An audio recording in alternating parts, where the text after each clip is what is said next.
What is that one word, that would describe me? I think I would say commitment. I am extraordinarily committed, but outwardly I look very playful because I do not think that the specialization that I am in, which is eye care, is everything, because there is more to life. So I play golf for that matter, fly aircraft, so all that, blah blah. But I'm still very committed. For instance, while I'm operating, I'm thinking simultaneously while operating, what has happened to that particular patient who is waiting for me in the waiting hall, my VIP patients or anybody who wants to see me. So commitment will be the one word that I would describe myself. But actually it is for someone else to say this. But as I'm asked to describe myself, I would say commitment.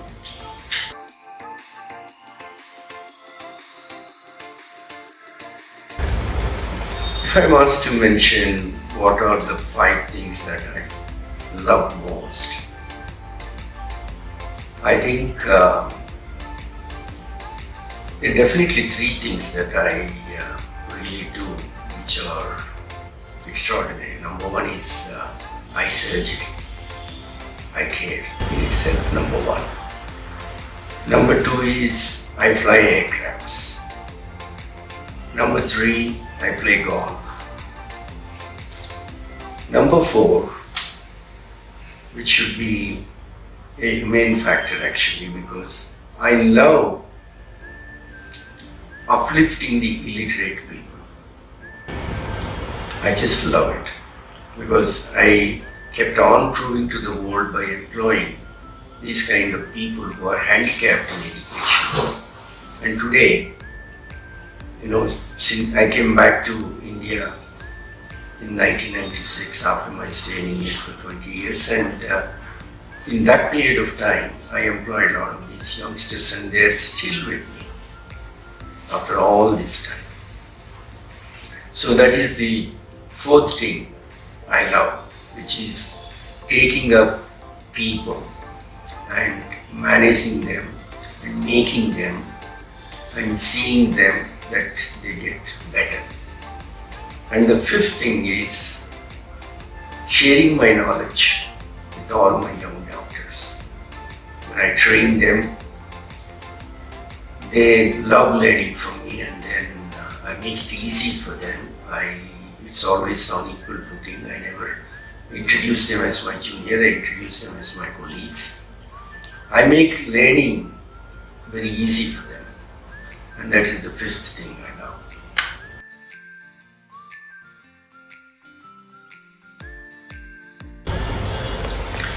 Seeing that I am the founder of Maxivision Eye Hospitals, what do I foresee in the next 10 years? I foresee a dream, because I am very proud to say India is one country which has extraordinary doctors, ophthalmologists, extraordinarily talented. That is what I found out when I came back to India. First doctors to start at a time, 3 centers. Not only that I introduced LASIK for the first time in India, I introduced it first time in UK in the year 1994-95. Then I came to India and introduced in 95. So, in spite of doing all that, I set a trend that at a time you could start 3 different clinics and operate all 3 of them. So I started in a small way, with 1 center, and immediately I made them into 3, and then made them into 14. And then I realized that whatever I was doing is not corporate at all. I think in that moment of time, I did not understand the meaning of the word corporate. Maybe I even don't know the spelling of the word. But then, when I saw other centers growing, people who came after me, and their corporate style, that is when I realized it needed to change hands. I could bring it to the level that I could. So what can I do? So that is when Dr. G.S.K. Velu took over Maxivision and became the chairman and started changing a family business into a corporate business. And I have learned a lot. I never knew the word EBITDA before, but now I know. So like that, you live and learn. I learned many things. So in these next 10 years, as I have created the word Maxivision, which in my heart stands for maximum vision. That's what I came back for, to give maximum vision to people, irrespective of their abilities to buy technology. So I devised a system where I could treat the prince and the pauper the same. So with that system, Maxivision grew in leaps and bounds. And next 10 years, I foresee that Dr. Velu, under his leadership, and with me there as well, we are going to grow bigger. And I would love to see that presently we are about 19 centers, and we would take up challenge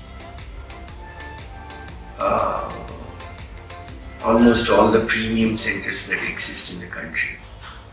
Because I'm a strong believer, being a sportsman as well, you don't go and play a game of tennis with a very weak player because the ball will never come back to your side. So you need, when I came, I competed with none other than V. Prasad, a giant, and proved to the world I can do it. Technologically, I surpassed everybody. So today, with a similar kind of dream, with a corporate style of management, I foresee that I and Maxivision will grow together into something that is even more bigger. And we will continue to do the researches that we are doing and continue to bring in technology. But I know it's going to be more competitive today than ever.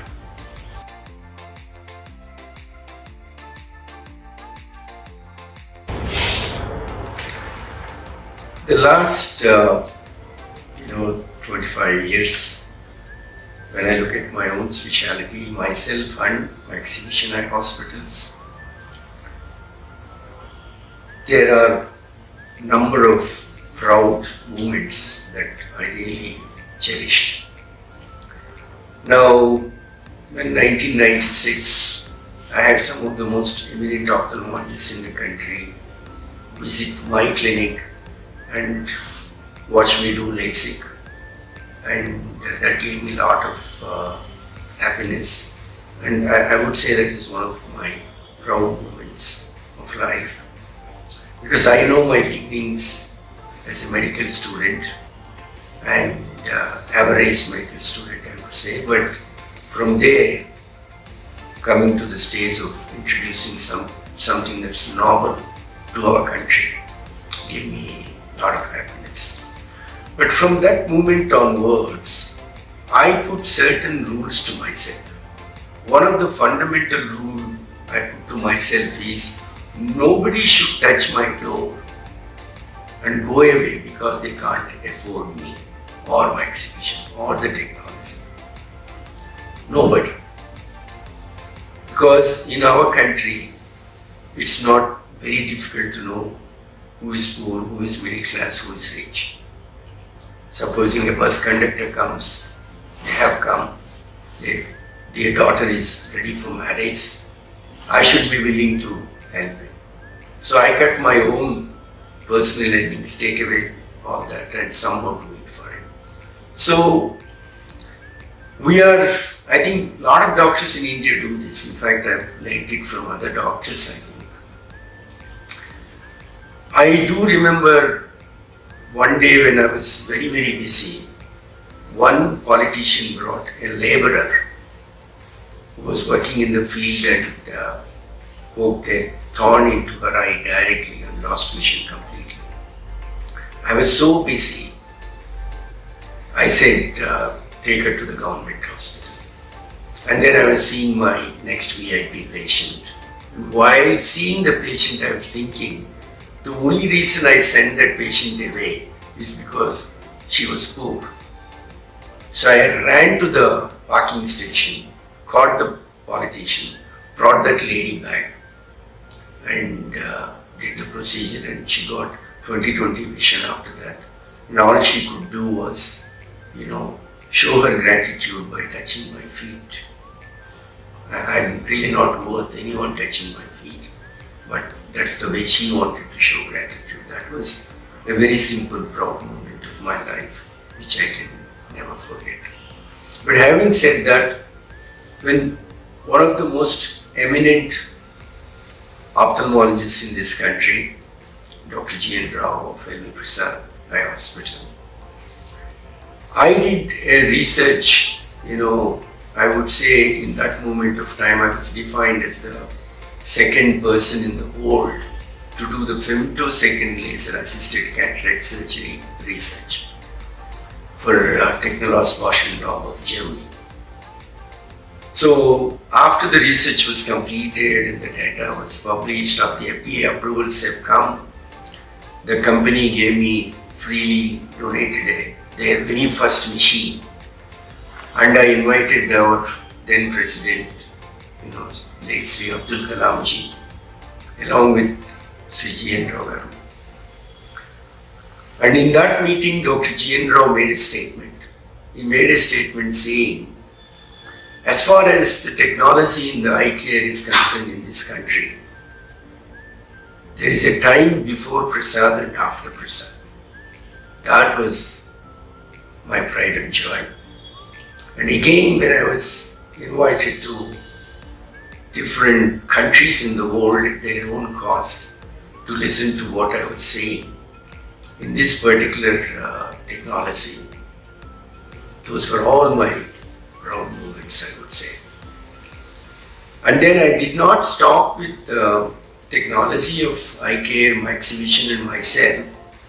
I have invested in many related technologies, and I have done primary prototype research work for some of the eye-related technologies, like in glaucoma. We conducted research in HIFU, and we're right now doing for the Belgian people in the mini-jet area. So also one Californian-based company, I'm trying an accommodative IOL. So these are all eye care industry related technologies where I am actively involved, and those are all my proud moments. And also out of ophthalmology, I've taken interest in thermal batteries. Everybody knows about lithium ion batteries, but thermal ion batteries, which are storage of electricity, is going to be the next big future of this world, and I'm proud to say I'm part of that with Dr. Patrick Lin and Dr. Vijay from Australia. So like that, recently we have also taken interest in bipolar ionizers to kill bacteria, viruses and fungi. So I can go on and on like this about my proud moments. They are mine, and I thoroughly keep recollecting and enjoying them.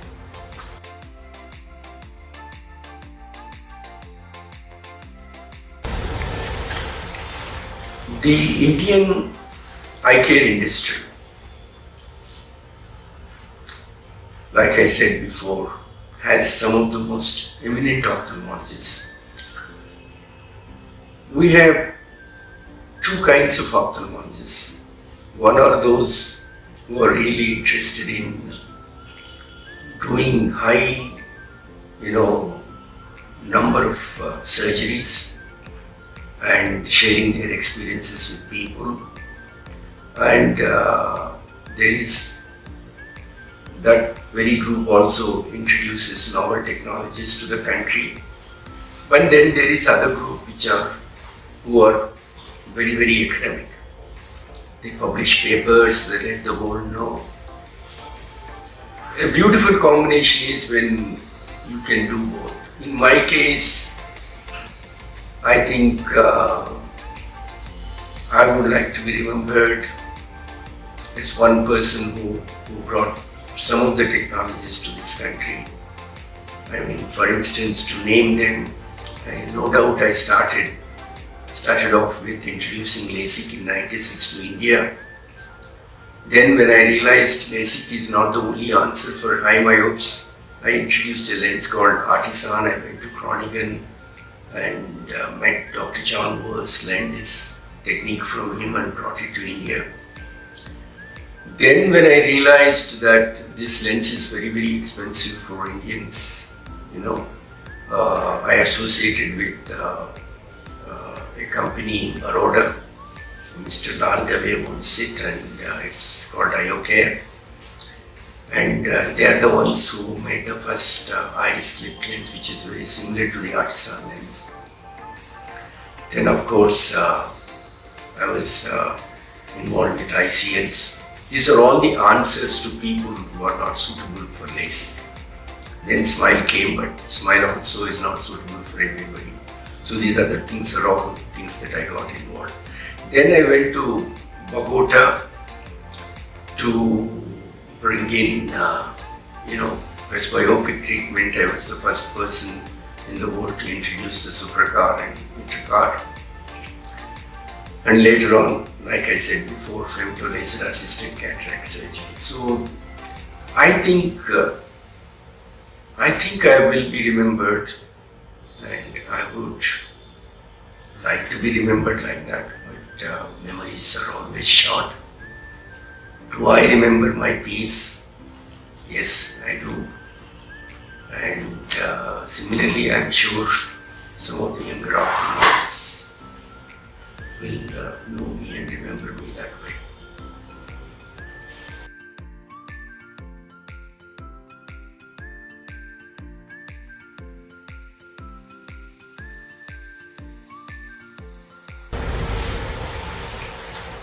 If I have my life mantra, a mantra that worked for me, a mantra I tried to share with people, a mantra I sold to people as well, and that will be truth.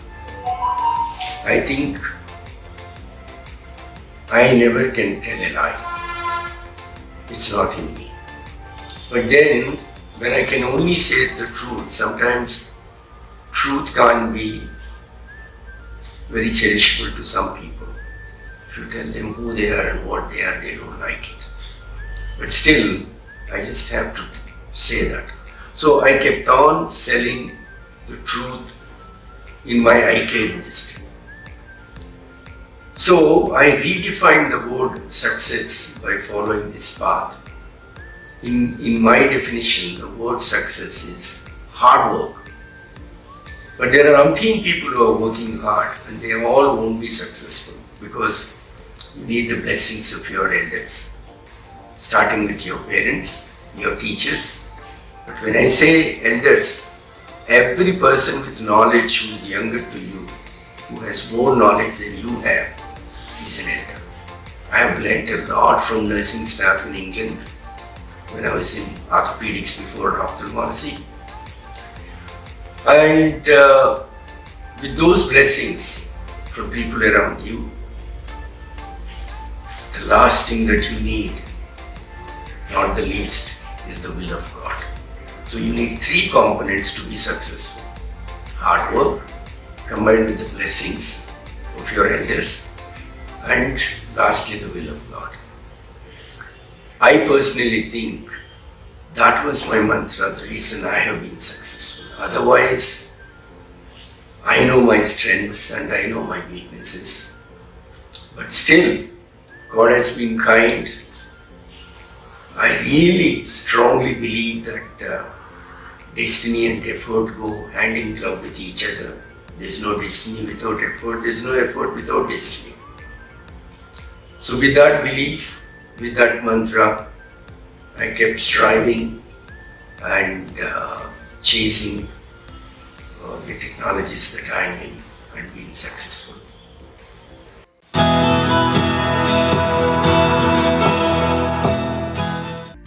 Welcome everyone to the second episode on my new series VISIONaries on the channel Thinkers Unlimited. Today it's both my pleasure and privilege to have on this show one of the IK leaders of India, Dr. KP Reddy. Dr. Reddy trained in UK from 1978 to 1996 and was the first to introduce LASIK in 1995 in UK and then in 1996 in India.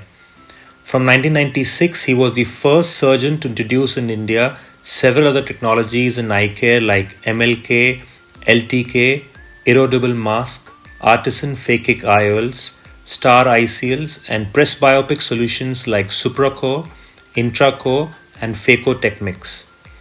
In the year 2010, he was the first surgeon in the world to conduct prototype research of Victus flax for Technolas Bosch and Lomb, Munich, Germany.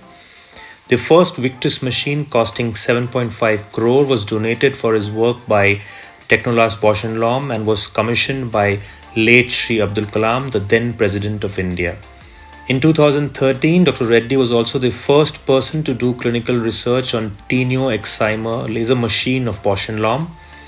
Dr. Reddy has also supported, invested and researched in several other areas as promoter, researcher and investor in accommodative IOL technology, the Juveen IOL, LensGen, Irvine, California. Promoter, investor in gastroenterology device to treat diabetes and weight loss, Metamodics Incorporated, Plymouth, US. Researcher and principal investigator of the high intensity focus ultrasound, HIFU, for the treatment of glaucoma with iTech Care, France.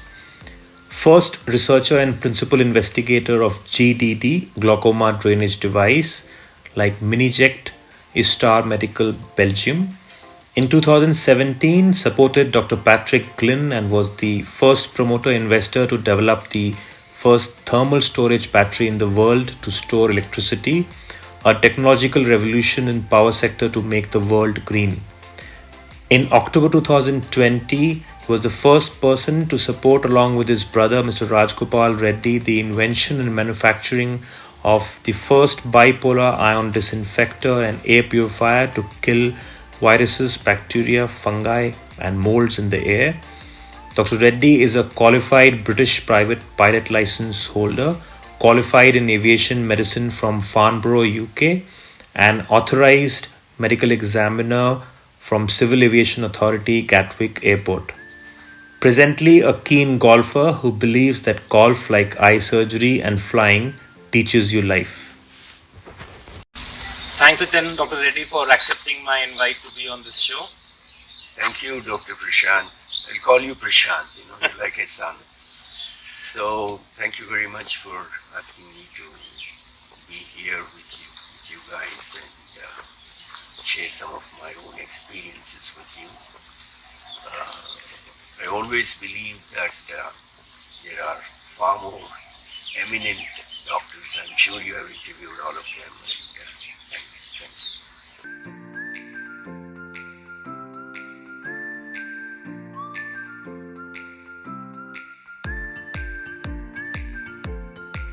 So let's get this conversation started. So I would ask something which is very close to your heart. I know that when you started off your journey of Maxivision, what made you choose technological advances as one of the major USPs of your chain? That's a good question actually, because to share or to answer that question properly, Prashant, I need to tell you who I was. Okay, as a medical student, I was famous in this medical school as a sportsman. So obviously my focus was on sports than education. And I also come from a political family. My uncle then was the chief minister of Andhra Pradesh, Kasu Prasad Reddy. My father was politically very powerful. So in that period of time, I thought I was going into politics, so education took the backseat. So I failed in an automobile, I failed in diagnostics, but somehow managed to get my MBBS. And then I did my MS General Surgery from Stanley Medical College, Chennai. And then I went to England to do general surgery. I couldn't get general surgery, so I did 4 years of orthopedics. And after doing 4 years of orthopedics, I did 1 year of neurosurgery. That's when my boss, Dr. Miles Gibson, who was president of Royal Colleges of Edinburgh, asked me a question when he looked at my CV. What's wrong with you? You're so dynamic, so intelligent, and you're still concentrating on sports and you're moving from one specialty to the other. Then I told him, sir, when I first applied for ophthalmology in Chennai, they gave me general surgery. When I came to England to do general surgery, they gave me orthopedics. In orthopedics, when I'm doing so good, I moved from senior house officer to a registrar level. I had a difference of opinion with my boss, and then I moved to neurosurgery. So the very first specialty you were looking for is ophthalmology, bread and butter specialty. Good. Do you want to be an ophthalmologist? Well, I've tried everything. I'll try that also. If I like it, I'll take it. So immediately he called Bradford University and called his colleague, ophthalmologist, and said, I'm sending one of my lads to you, make him the best ophthalmologist. So when I got into ophthalmology, I got qualified in 1974 and I got into ophthalmology in 1983.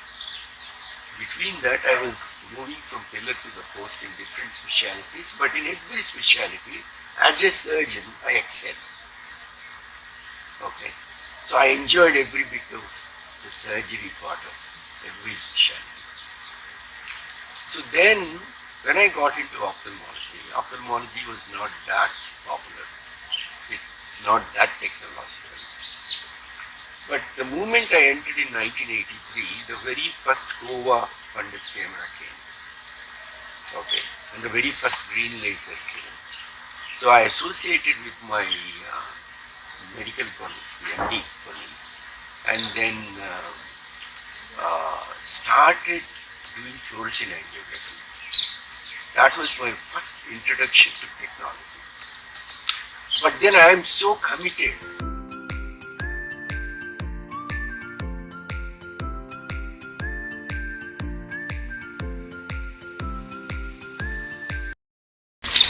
So when you see Indian eye care as it is today, are you satisfied and happy with where it is in stature? Are there any misses that could have been avoided along the way? Prashant, the achievements today, honestly, are extraordinary by the Indian ophthalmic community. What the eye doctors have achieved in this country, Okay, there are older people like us, who have set certain trends. But today when you look at the young ophthalmologists, I'm so proud because their knowledge is immense. Girls especially, are outbeating the boys, I to say that because, when I was a medical student, I saw with my own eyes in gynae optics slowly men being pushed away and completely occupied by girls. That trend is happening in ophthalmology. In Maxivision, where I have 90% girls from the beginning. That is because they work them. But going back to the young ophthalmologists in general, boys and girls, their knowledge is very high thanks to the older ophthalmologist who is willing to share the technology, the science, the knowledge with the youngster. So overall, industry-wise, if you look at All India Ophthalmic Society, it is the largest, society in the world. maybe next to Academy, American Academy. Soon maybe we'll beat them also. Okay, the membership is so high, so huge. And when you go to this conference, you don't need to go to any of the foreign conferences like the American ACR and AO or ACR, because information is available for every Indian ophthalmologist in India. That is what the industry is achieving. I'm very, very proud, I'm very happy. You are asking, are there any misses? There will always be misses. It's like surgery.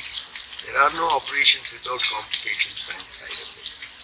Similarly, in an organization with highest skills that are there today in ophthalmology, I think in spite of all the achievements, there will be misses. But then you are asking me, what are those misses? I really have to think hard, because achievements are so high, kids are so skilled, guys like you, young ophthalmologists, I'm so proud of. What are the misses? Yes, I really have to think. One of them, what I could say is that after the corporates came and it's becoming more and more commercial, I think the association also should set certain ground rules for every ophthalmologist, whether you are in corporate or out of corporate or personal practice. There has to be some ground rules beyond that. Like for instance, there are certain centers where patient goes, okay, and they tell them you have cataracts, if you don't get it done today, you're going to go blind. Okay, if anybody is heard or seen uttering such words, such nonsense, the All India Ophthalmic Society, I think, has a cell where one can complain. What the patient is doing is they're getting into the doubt and going for a second opinion, and they're leaving it there. The second opinion comes out truthful, saying no, cataract is never an emergency, never. Unless it's an introducing cataract to get a phakomorphic glaucoma. Otherwise, you tell me when it's an emergency. How could anyone say that unless it's a commercial pitch? So, these kind of misses are individual. 99% of the eye doctors don't do that. 1% are two who are dominated by the management of that particular center. We should not let, as ophthalmologists, dominate any non-medical person dominate us. So those kind of misses, yes, there are really tiny. I could only think of that, but I'm sure there are other things. I'm just really unable to think because I'm so happy with the achievements of the ophthalmologists. We have the greatest names, in the world. I could name few of them, like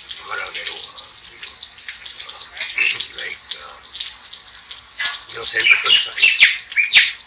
Who's your boss? Very boss.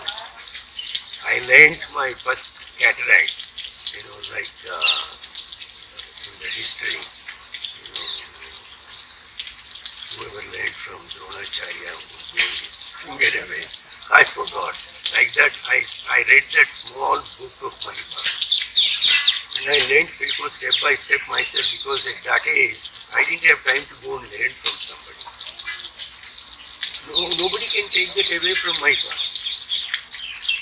He wrote such a beautiful small book that, stupid minds like me also could understand and learn and become proficient. Maybe I'll beat Mahipal today in that, for which he'll be proud. He never knew that he taught me, until I told him. So like that, there are eminent people. Okay. Not just Amar Agarwal and Mahipal or Ramamurthy or all these great guys. Okay. 19 people contribute. So achievements are so high, I'm unable to give you what the misses are. I really hope that the corporates are listening, because whatever misses that Dr. Reddy has mentioned, if we can eradicate them, I think then we would be in a near perfect world in not just eye care but in healthcare per se.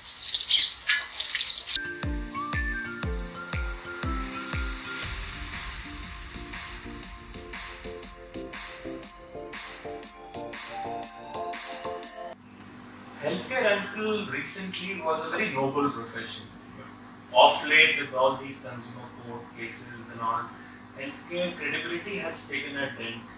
What are your thoughts on it, and what do you think needs to be done for healthcare to get back its old glory? Prashant, good question again. The healthcare, even today, you know, compared to all the other professions that exist today, yes, that day it was a very noble profession, our teachers, our time. But when it came to your generation, you think that it has slipped up. But if you generalize and compare with the other profession, they slip much more than it. Even today, it is the most respectable profession of all. Okay? Money wise, yes, we are not, nobody can be a Bill Gates in healthcare. Nobody. But respect wise, I think we doctors have more respect than Bill Gates or anybody. Money wise, yes, they are rich. They are umpteen Bill Gates, yeah. But there are very few genuine doctors. In that moment of time, when I got my eye done by Steve Slade, I was a patient and he was a doctor. And the respect I looked at him, the gratitude I had for him, no other profession can ever take it from us. Ever. Why?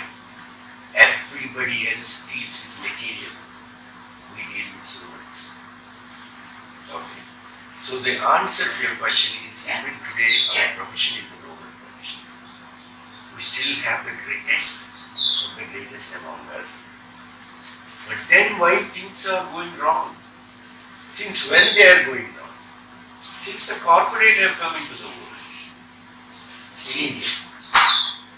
Okay.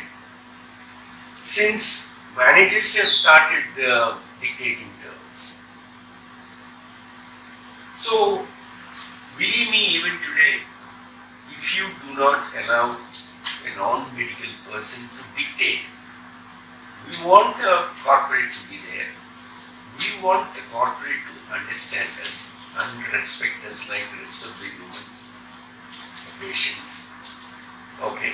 Then that particular corporate will go to places, will expand like crazy. Why? How can a non-medical person ever understand the patient? How can ever? We were trained to understand. We have empathy. You said empathy to make it. Okay. That empathy exists only with the doctor. Even today, whichever corporate setup you are in, when a complication happens, from the beginning till the end, the patient looks at the doctor,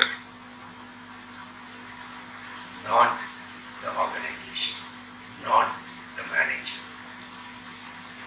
Okay. This happened in National Health System in England, where I was trained for 20 years in England. Slowly, the healthcare in Margaret Thatcher's time, she moved it from the hands of the doctors to the managers. So managers mushroomed like crazy and started talking things that they don't understand, the patient. Okay. I don't think corporate will like me for saying this, but I'm telling you, having started in corporate today, myself, I had difficulties in that marriage initially. It took 2 years for me to understand them. And it took 2 years for them to understand me. But today it's a beautiful marriage in Maxivision. Why? They understood me, I understood them. Now I know without their corporate management, it is very difficult for us to grow bigger. A single-handed practice, yes, you can run it yourself. But when you want to provide the service to the door of the people, meaning multiply your centers, expand and organize. Believe me, today without Sudhir in my center, who is our CEO, no way I can run Maxivision. No way. Because am I going to operate and look after the patient, or am I going to manage? While I discredit certain organizations with certain bad practices, the abuse came after the corporate and everything became commercial, competitive. Money became very important. Education started feeling that it was fleecing money out of it. Okay. But they're still coming to us. Why? Because corporate is the only way to expand technology. Individual cannot afford technology. And ophthalmology technology, every day it's getting revolutionized. And how can an individual keep on buying technology? It's very difficult. So a lot of individuals who try to compete in technology, they fail. To an extent they could. But if you look at the corporate, I mean the credit I would give to the corporate management and corporate itself is that they could try, and bring in more and more new people. Somebody like me as an individual also brought technology. I could afford it as an individual. But there came a time when even I thought it's not going to be possible to expand this. That's when Dr. GSK came, he took over, and I sold out the whole thing. But today, we're thriving in corporate. So I give the noble profession still is noble profession. Okay. But there was a time period when corporate came, when commercialization came, patient thought we are fleecing them without the patient understanding that technology costs money. We could do a cataract operation today manually, a small incision cataract surgery for 5,000 rupees. It's purely hands of the surgeon. Okay. But then I am charging for I call it, phaco techniques. Okay. Meaning, phacoemulsification, which is a mix of technology. So I name it. I tell my patients, I do phaco techniques. Meaning, I will give you technology. Not only, I take you inside a computer controlled laser, will do all the steps like a femto laser assisted cataract surgery. Then I take you inside and do a micro incision cataract surgery. Then I'll put you under aura, okay, which is like an A scan on the table. Check I get the right lens, the premium lens, and put it in the eye. And after all this, still there is some small residual power left and patient is unhappy. I am willing to do that free of cost with the DRK, the post multifocal IOM DRK after 3 months. For all this, I am charging 2 lakhs of rupees per eye. Because I have explained to them pre-operatively what phaco techniques is all about, they're taking it. So technology costs money, but whose duty it is to let the public know that technology costs money, they not police. At the end of the day, whether I do manual or this, as an individual doctor, what I get is a pittance amount of money. A lot of it goes for the organization, technology. You imagine all these equipments I just mentioned for phaco techniques, which is, it costs crores and crores of rupees. Interest added. Who has to pay for it at the end of the day? The patient. But on a take it or leave it basis. Nobody is being forced into it. So we need not only to educate our own community, but we also have to educate the public. We have a choice. We have first class, we have second class, we have third class. So I think it's that is how it's going. That's how it will go.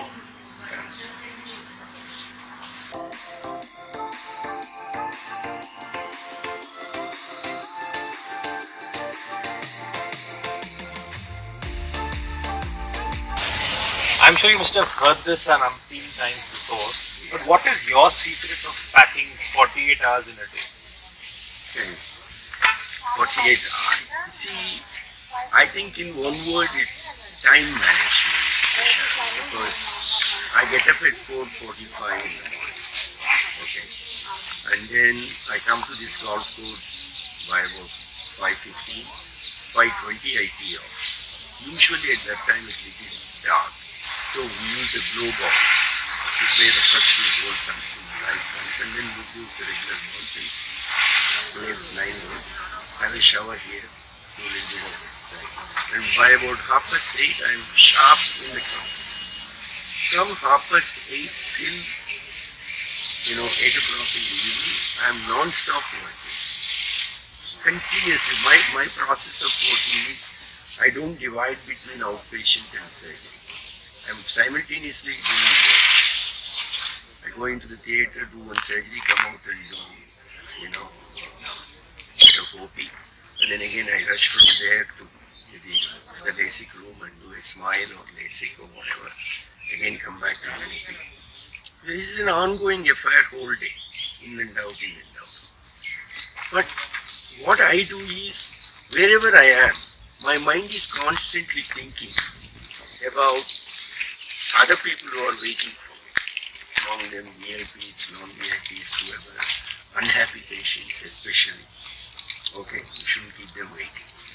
The secret, okay, never ever discharge an unhappy patient until the day comes when he says, "Saab, aapne bahut kuch kiya, bahut koshish kiya. Thank you very much. Ye mera karma. It's my bad luck."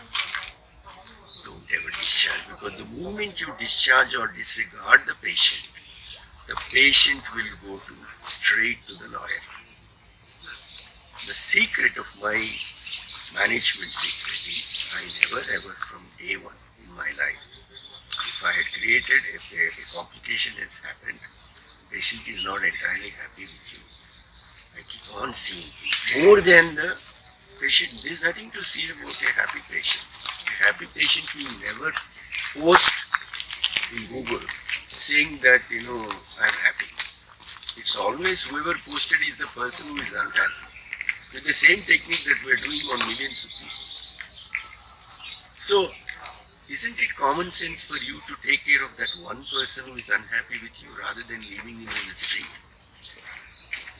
So, this way my mind is constantly working.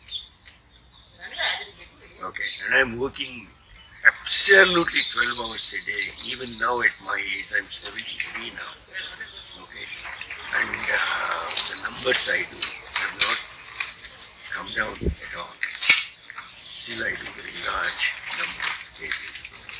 I live, right now, my ophthalmic career is phacoemulsification. Okay, what I call phacotechnics here, a mix of technologies, ICLs, LASIK, SMILE, PRK. Okay, this is where I'm floating at the moment. And that is taking 12 hours Monday to Saturday. The only free day I have is Sunday. So, the real answer to your question is this is the time management and the dedication. You have to work damn hard for this. And sometimes, at a time there will be 3 VIPs will come. See, with all doctors I will tell them one thing. The knowledge that you have is nothing but the drop in the ocean. Very little. But that little knowledge, that's what I have today. But this little knowledge, do I have to be egoistic and disregard an important person? He has made many achievements. Okay? People like Sachin Tendulkar and people all top class in the country. None other than the Prime Minister of Mauritius came all the way to come and see me. Why me?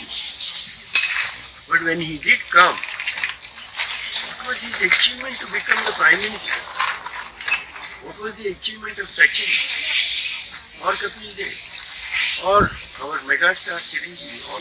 I can name, what about the great Abdul Kalam ji? Why he has come to my clinic 4 times? Right? So, but when they come, they are all achievers. The VIP. What is so important about it? It's his achievement or her achievement. So we have to give that due credit to them and give that extra time. So this way I manage everybody. So finally the secret is out, but trust me, it will be very difficult to replicate what he does at his age.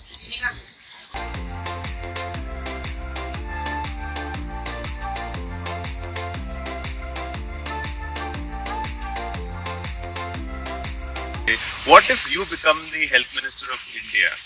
What would be your first 3 decisions? What a funny question, Prashant.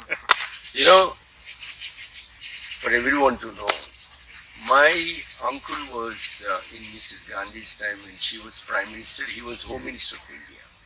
Okay. Then he became Communication Minister. Prior to that, he was Chief Minister, longest served Chief Minister of State of Andhra Pradesh. My father was a very powerful, and my brother became an MP and MLA. So I had an opportunity to get into politics. But I could have become Health Minister. Funny you should say that. But then, answering your question, if I become the Health Minister, what is that I would like to do? Because also I should say that when late Sri Rajshekar Reddy was Chief Minister of Andhra Pradesh, he made me the Medical Council of India member. So, to an extent, I saw from close quarters what was happening in health ministry. The MCA was created to advise and support the health ministry. But there were so many politics between the ministry and ultimately things were, people were getting caught. Who was getting caught? The healthcare industry itself. But whatever, when I looked into it, the MCA had a wonderful opportunity to create more standards. So if I become the health minister, the first and foremost thing I would concentrate is on the education aspects of medicine. I'll first correct and put all my focus to make our doctors, in spite of all this, they're still becoming efficient in this country. The best healthcare system today we have in the world is India. Proudly I should say, because I lived in England for 20 years. I worked in National Health System. I was proud to be in NHS. And I saw how a prince or a pauper can be treated equally in that system. Fantastic system I worked in. And then I came here and I could compare our own industry and saw that we have fascinating doctors. In COVID time, our government doctors did wonders for the pittance that they were getting money. Very little money. Money was never the criteria for our doctors. So having seen all that, education standards still have to be the primary basic education. When I say that, it's not just medicine. The student is not being taught they should introduce computers in our curriculum. And they should introduce how to manage patient when they come out of medical school. Okay, psychologists should address us to understand the patient psychology. And counselors should address us how to counsel patients. These things, and I'm sure there will be many other things we could introduce to pump up the standards of education. That's the number one. Okay. Number two, practicing, standards. What is happening? Why are we getting so many medical legal issues? For me, 90% of the medical legal issues are because of lack of proper counseling, or what you promised you have not delivered it. That's why patient is disappointed. The interest that you have pre-operatively for the money that you get should sustain post-operative. You should continue to take the same level of interest until that patient is discharged. Supposing he or she is unhappy, don't ever discharge them. Until there comes a day when they say, Dr. Saab, you have done, you tried your best. If you don't do that, if you disregard your patient post-operatively thinking money is not coming, he will go to the legal side. And you will not only lose all your money, your shirt, your trouser, everything. So that also I will teach the doctors. Bedside manners, patient counseling. So I'll stress on these points. And when you can bring in a great educated doctor, both in medicine and management, and then when you can teach the doctor hospital medicine and practice, we will be even better than what we are today. Okay. And last but not the least, my dream is to see that we all came from government hospitals. We were educated. I'm proud that I came from Guntur Medical College. I'm proud that I learned my medicine from Guntur General Hospital, which are all temples of medicine, all these government setups. So I will improve the standards of these doctors, pay them well.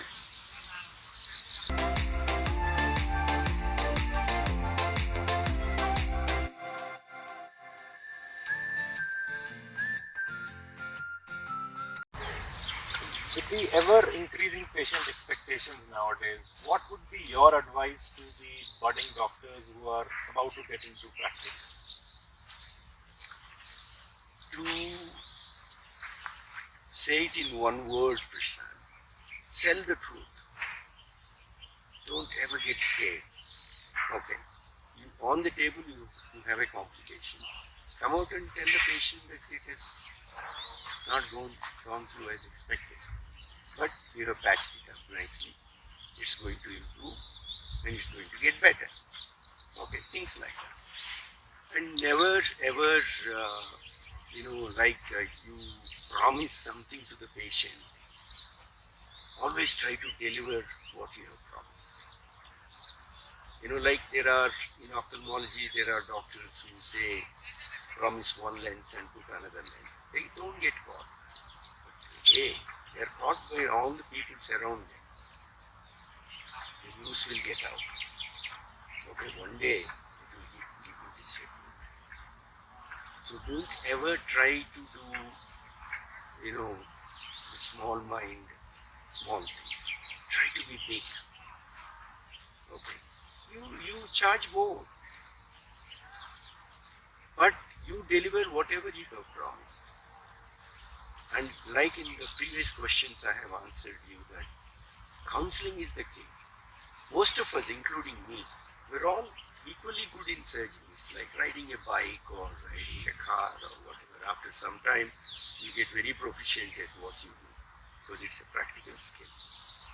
So every boy and girl, one day, will be as good as anyone else.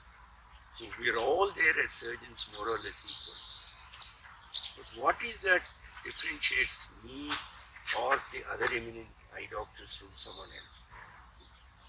It is the counseling part, because counseling is the king. Because I have counseled him pre-operatively and post-operatively. I have promised him pre-operatively, I have delivered him post-operatively. I told him the truth, I delivered the truth. In all this there is money, I took the money, and if there is a complication, I am willing to give the money back. That kind of heart should be there. Okay, that is how I built my reputation in my practice. What I do, simple example. If I get a PCR or a drop lens or whatever, I transfer my patient immediately to the retinal surgeon.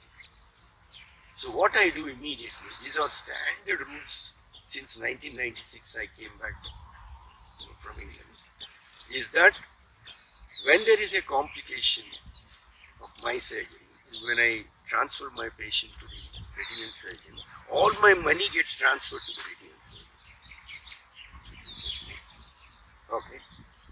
So, in effect, the patient is not being penalized again. अरे मैंने कर लिया लेकिन होता है मैं पैसा नहीं देता. That's wrong attitude. Anyway, how many cases go wrong in your hands? 1 in a million. That one case, transfer the money to your colleague. Your colleague is happy that he or she is getting paid. Patient is happy because he'll do a wonderful job. He'll do the whatever parts planning, lumpectomy, vitrectomy, blah blah. He'll put a SFIOL. Patient is happy. He was not charged any more than what he originally was promised. So these are all the things the young ophthalmologists should understand and learn. Money, I'm telling you, I'm a great believer in Divine Almighty. I have tried, I have experimented with truth and with money. And I realized I will not get 1 rupee more or less than what I am entitled by the God Almighty. I tried it. I'm telling all the youngsters out there, please believe me. I tried this, I tested it and realized for what you are and what I am, in all walks of life, there is God. You aspire something, it will not. It is given to you. Money is the same. So instead, that is your destiny, but in effort part which is in your hands, you should set certain principles like what I just said. Don't crave for money transferred to your body. And that really helps me a lot. Narrating the doctor is very, very happy. They only have to snap, he or she will be there because they know they're getting paid for it. And I am willing to lose my money. I'm not actually losing my money. I'm gaining. You only use the word empathy. Okay. I'm selling that empathy to my patient. I received him happily. And I'm sending him home with an intact eye happily without him being penalized. So these are all the routine things I could share. I'm sure the time of the interview may not permit us. But young ophthalmologists should learn this. And another thing I will lastly would like to share with the young ophthalmologists is medical profession cannot be 9-to-5 job like other professions. A nurse in the middle of the operation can be replaced by another nurse. A doctor can never. Okay. If you, as a boy or a girl, are thinking about doing a 9-to-5 job, please don't get into medicine. Take up others, the wonderful professions out there. If you want to be medicine, it is a 24/7 job. My wife, at my age, I repeat, I am 73. But in the middle of the night, my post-op patient has high pressures and severe pain. I get a call and I'll go immediately. I don't leave it to my junior. I go personally because I operated, it's my responsibility. Patient will be so happy. That kind of commitment is another thing I want an ophthalmologist to follow. There is a contract, whether it is 1 rupee, 1 lakh rupees or 10 lakh rupees, whatever. It's a contract taken. Even if you do free, it's a contract between you and your patient. You agree to do it free. You sign the contract. So it's your responsibility to deliver service to according to that contract. You can't leave the patient in pain. So these are all certain principles that I followed myself from the beginning of my career. What brought me here? I'm not egoistic at all. I don't give any credit to myself for my achievements. I only think they're blessings from God. How can I be sitting with great people of Indian ophthalmologists? Sitting with them is a pleasure for me. Then God also gave me the opportunity to sit with world-renowned ophthalmologists. Not only sit with them, share knowledge with them in research work. All that happened because I believed in what I believe. Whatever I just shared with my young doctors, they should follow that path. So the young doctors, you just now heard from the master, and I really hope that you can imbibe all of that in your professional life.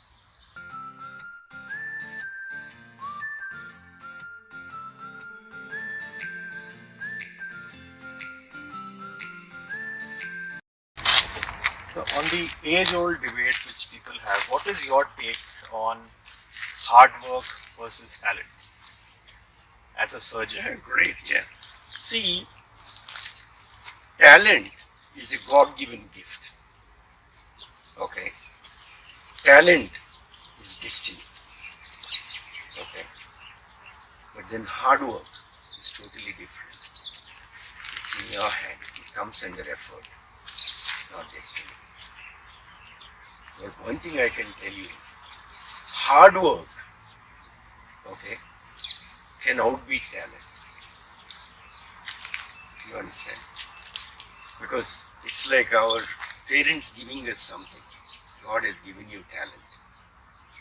But what good is talent if you're not willing to work hard to polish that talent? Okay. And constantly be aware and sell that talent to the world.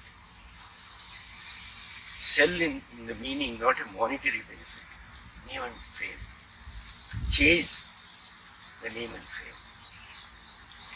Once you do that, money automatically comes. Okay. So really, hard work any day will conquer talent. If you have both, you are the most blessed person in this universe. Very few of them are blessed like that. In my case, am I more talented or more hardworking? I am more hardworking. Okay. I needed to read when I was in medical school. I needed to understand everything. Okay. Otherwise, I can't move forward. I was not blessed with, intelligence. I was blessed with hard work. But slowly, my hard work today proved that I have outbeaten talent. There are many talented people out there. But why I gained I touched the finishing line is because of hard work. So that's my opinion about hard work and talent.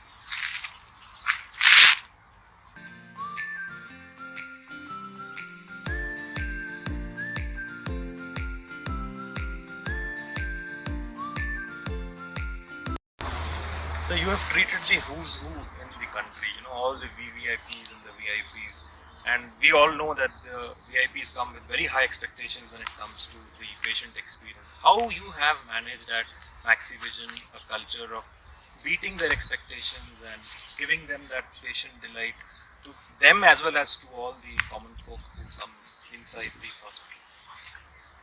Yeah, I've said it before, Prashant, which is first and foremost, wholeheartedly, I'm willing to sell the truth. That's number one task. Okay. So, like you said, whether it's a VIP or a non-VIP or a very poor patient, okay. My thing is, have I been truthful or not?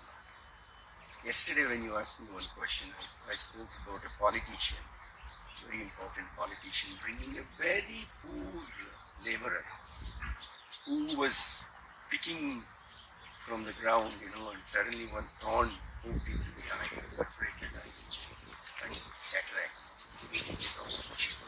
So he brought that patient. I was in a very busy clinic. So I told him, please take her to Sarojini Devi Hospital. Yes, so busy. So he left, he took the patient. But while I was examining this next patient, I was thinking in my mind, you're very, very money-minded fellow. I was telling myself, you refuse that poor peasant only because of money. You know you can do better job than anybody, but you are not willing to deliver because she can't pay. Oh, this is wrong. I told this patient, just hang on for a minute. I ran to the parking area, caught that politician, caught that lady, brought her back, operated on her. Post-op, 6 mission bang on. The patient paid me. She blessed me. She came and touched my feet. What more money do you need? Okay. So, it is the managing of the patient, each individual. There it was a very poor woman. Then I get somebody like Alamji or Megastar Chiriji or every star you can think of. God is, I don't know why. They all came to me in this town and then I operated on many VIPs. But like I shared with you before, every VIP who comes, I think he or she deserves to be spoiled because of their achievements. So I deliver that to them. I make them feel that I am small and they are big. That's the secret. Once I make them feel that I am small and they are big, they are very comfortable. Then, like I said before, I promise them something and I deliver it. Many VIPs, not only they paid for their surgery, they also donated to my trust where I did 3 cases since 1996. And then, meaning they are very happy. So, my real secret is that the way I manage them, I give my poor patient as much respect. There also I am small and she or he is big. My poor patient also. It's in my face when I look into their eyes. They read my eyes and realize this doctor is giving me importance. I'm so poor, but yet he's looking at me as if I am the richest in the world and treating me like one. I read that from my own eyes, from my facial expressions. So, I have no religion. My religion is ophthalmology. My book of Bible or book of Bhagavad Gita or book of Quran is my textbook of ophthalmology. What all I learned was learned from those books. So I drove my life like this. I share my feelings, telling all these people. So that made me pretty successful.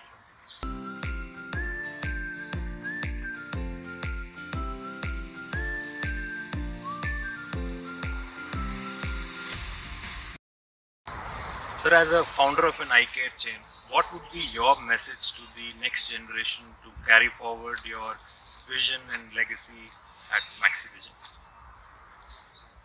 To give my message, I'll ask them to see your, YouTube channel. Because I have said everything more or less to answer many questions for you. And the answer to your last question is, please listen to this channel and then you will understand a lot of things. But having said that, the answer to your question is, the legacy I would like to leave to my younger colleagues who are going to read Maxivision or any vision for that matter, is that please, I repeat again, is to deliver the truth. All of us are here as doctors to deliver the truth. A minute ago you asked me about the noble profession that is losing its position in the market. I don't honestly think so. I think yesterday, today and tomorrow also, we will lead this profession as a noble profession in comparison to any other profession. Okay, we are not like judiciary where a criminal lawyer becomes a judge and suddenly overnight tries to be pious. Okay, we are from the beginning till the end doctors who don't deal with humans. Everybody else deals with material. So I think this noble profession will continue to be noble. So the legacy that I would love to leave is, please tell the truth, sell the truth, promise and deliver, and you're there. And you're there forever. Because even today, see, one thing with medical practice is, as you get older and older and older, your practice will be increasing and increasing, unless you are stupid enough to ruin your own practice. Everybody talks about competition. I never thought about competition. There is only one competitor for me. That's myself. I don't have time to think about some other organization. They are going to do their own style. I am going to do my own style. But it is very important to know my big things, my own issues, what is going wrong in my own organization. That is where I am really blinkered. Supposing somebody else is doing very well, I am happy for them. Very happy. Some doctor is doing, I never ever, disrespect my professional colleague. If I want to talk, I'll talk positive about he or she. There's a joke. There's one very famous ophthalmologist. He operated on, operates, and this patient came to him and he said he has a problem. Just to fulfill his ego, while seeing him on the slit lamp, he said, "Which barber operated on you?" So the patient said, "Saab, 2 साल के पहले आप ही ने किया." Okay, sometimes don't dig your own grave. Don't be egoistic. Be modest. I repeat, the knowledge you have is a drop in the ocean. Nobody in one life or 10 lives can learn everything that is there in ophthalmology. If that is so, why are there so many subspecialties in ophthalmology? Why? Because we also know as humans, not only God, that it is impossible to learn everything that is there in medicine, and especially in ophthalmology. So as long as the youngster realizes that and sticks to one area and do everything what I just said, that will be the legacy. Hope I have answered your More than answered the question, sir. And I would like to take this opportunity for thanking you for sparing your valuable time for this. You and all the audience who are patiently listening to my. Today has been a masterclass in not just, I will say, excellence in eye care, but humility. What I take back from here is, the message of humility that you have showcased. And to all the viewers, look forward to your shares, likes, views, comments, and subscription to the channel. And until we meet next time with another eye care leader, this is me signing off. Stay blessed, stay safe.